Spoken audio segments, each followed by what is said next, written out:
Halo semuanya, dalam video kali ini kita akan membahas masa demokrasi terpimpin di Indonesia, khususnya masa transisi dari demokrasi liberal ke demokrasi terpimpin. Nah, kira-kira mengapa ya Indonesia merubah sistemnya dari demokrasi liberal ke demokrasi terpimpin? Yang pertama adalah pada tahun 1957 terjadi pertentangan antar elit politik kehidupan sosial politik Indonesia pada masa demokrasi liberal. Belum pernah mencapai kestabilan secara nasional, kabinet yang silih berganti membuat program kerja kabinet tidak dapat menjalankan sebagaimana semestinya.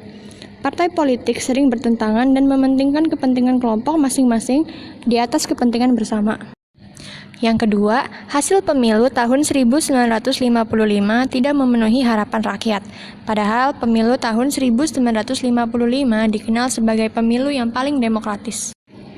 Yang ketiga, gagalnya Dewan Konstituante dalam melaksanakan tugasnya dalam merumuskan UUD baru.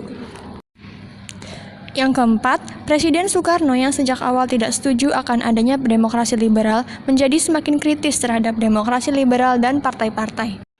Akhirnya, pada tanggal 21 Februari 1957, Soekarno mengeluarkan konsepsi presiden di Istana Negara. Isi pokok dari konsepsi tersebut menyangkut dua hal. Yang pertama, pembentukan kabinet gotong royong dengan memasukkan 4 partai besar, yaitu Masyumi, PNI, NU, dan PKI. Yang kedua, membentuk Dewan Nasional, di mana merupakan pencerminan golongan-golongan yang ada di masyarakat, seperti buruh, militer, dan cendekiawan, yang fungsinya sebagai badan penasihat pemerintah. Namun, konsepsi yang disampaikan oleh Presiden Soekarno tidak berhasil mendapat dukungan mayoritas sehingga tidak dapat mencapai konsensus dalam parlemen.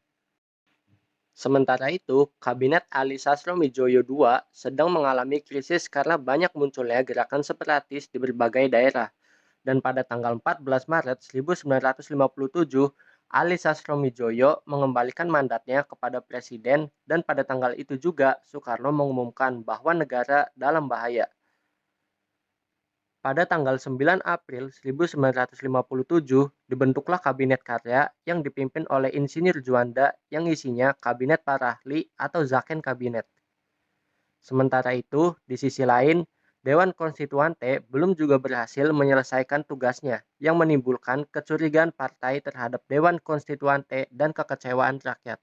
Akhirnya, pada tanggal 22 April 1959, Presiden Soekarno mengusulkan untuk menerapkan kembali Undang-Undang Dasar 1945 kepada Dewan Konstituante. Dewan Konstituante pun membuka rapat kembali guna untuk pemungutan suara dari tanggal 30 Mei sampai dengan 2 Juni 1959. Kesepakatan belum juga tercapai.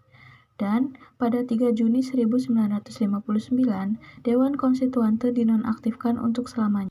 Kegagalan merumuskan sebuah konstitusi baru dan ketidakmampuan kerja secara parlementer untuk kembali ke Undang-Undang Dasar 1945 mendorong Presiden mengambil langkah-langkah politik.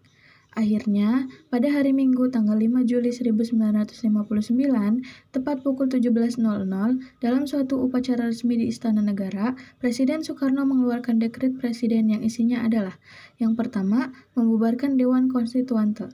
Yang kedua, memberlakukan kembali Undang-Undang Dasar 1945 dan tidak berlakunya lagi Undang-Undang Dasar sementara 1950. Yang ketiga, pembentukan MPRS, Majelis Permusyawaratan Rakyat Sementara, dan DPAS, Dewan Pertimbangan Agung Sementara. Dan pada dekret inilah resmi Indonesia menetapkan kembali kepada Undang-Undang Dasar 1945 hingga hari ini. Berikut ini adalah karakteristik demokrasi terpimpin. Yang pertama, menempatkan segala kebijakan berpusat pada pimpinan negara. Yang kedua, mengaburnya sistem kepartaian. Yang ketiga, peran lembaga legislatif semakin melemah karena proses rekrutmen politik untuk lembaga ini ditentukan oleh presiden. Yang keempat, hak-hak dasar manusia semakin lemah. Yang kelima, anti kebebasan pers. Yang keenam, terjadinya sentralisasi kekuasaan. Dan itulah karakteristik dari demokrasi terpimpin yang terjadi di Indonesia. Dan selesai sudah materi tentang masa transisi dari demokrasi liberal ke demokrasi terpimpin. Dan yang telah kita ketahui juga bahwasanya dekret presiden adalah tanda dimulainya demokrasi terpimpin di Indonesia.